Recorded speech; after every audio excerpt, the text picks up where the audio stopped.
Praise the Lord. The best wishes to you and your family members in the name of God. దేవుని నామమునకు మహిమ కలుగును గాక. దేవుని నామం పేరట మీకును మీ కుటుంబ సభ్యులకును శుభాభివందనములు. ఈరోజు దేవుని వాగ్దానము, today God's promise.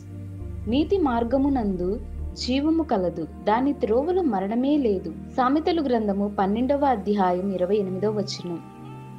In the way of righteousness there is life, and in its path there is no death. The book of Proverbs chapter 12 verses 28.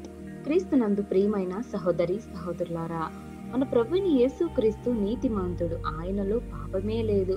ఆయన పరిశుద్ధుడు. తన తండ్రి యొద్ద కుడిపార్శ్వమున కూర్చొని ఉన్నవాడు ఆయనే. అయితే దేవుడు మనతో శ్రేష్టమైన వాగ్దానాన్ని దయచేస్తున్నాడు.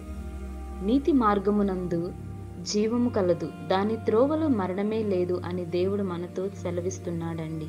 చూడండి ప్రియులారా, ఒక క్రైస్తవుడిగా దేవుని మార్గమునందు నడుచుకున్నటువంటి వ్యక్తి జీవము ఉంటుందని ఈ వాక్య భాగం సెలవిస్తుంది.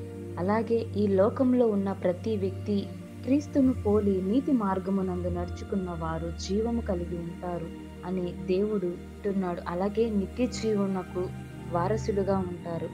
దేవుడిని విడిచిన వారు దేవుని వ్యతిరేకంగా పనులు ప్రారంభిస్తే వారికి అలాగే దోషములు పాపములు అన్నిటినీ విడిచిపెట్టాలి. లేనిచో జీవము ఉండదు. ఆయన నిత్య జీవము కలవాడు. మనము ఆయన త్రోవ యందు నడుచుకున్నట్లయితే దేవుడు మనకు నిత్య జీవమును కలుగ చేస్తాడు. మనకు మరణము సంభవించదు. దేవునిలో జీవమున్నది. ఆయన వాక్యములో జీవం ఉంటుంది. ఆయన వాక్యము జీవింపచేస్తుంది. కాబట్టి మనము జీవము పొందుకోవాలి అంటే మనము దేవుని మార్గమునందు ఆయన పరిశుద్ధతను మనము కలిగి ఉండాలి.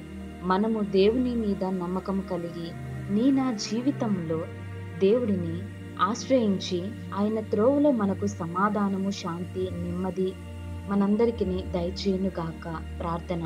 సర్వశక్తిమంతుడైన మా యేసయ్య, నీకు వందనములు, స్తోత్రములు దేవా. మరి యొక్క ఉదయకాల సమయంలో మాతో శ్రేష్టమైన వాగ్దానాన్ని దయచేస్తున్నందుకు వందనములు. ప్రభువా, మాకు సహాయము దయచేయండి. నీ నీతి కిరీటమును మాకు అనుగ్రహించండి. మేము చేసిన దోషములు పాపములన్నిటిని మేము విడిచిపెట్టుచున్నాము తండ్రి. మాకు సహాయము దయచేయండి. మమ్మలను క్షమించండి. నీ నీతి మార్గమునందు నడిచి నీ మార్గాల్లో పరిశుద్ధతను, వాక్యానుసారమైన జీవితమును మేమందరము కలిగి నీ యొక్క పరలోక రాజ్యములో మాకు నీ యొక్క నిత్యమైన జీవములోనికి మమ్మల్ని అందరినీ నడిపింపమని యేసు నామమున ప్రార్థిస్తున్నాను తండ్రి. ఆమేన్.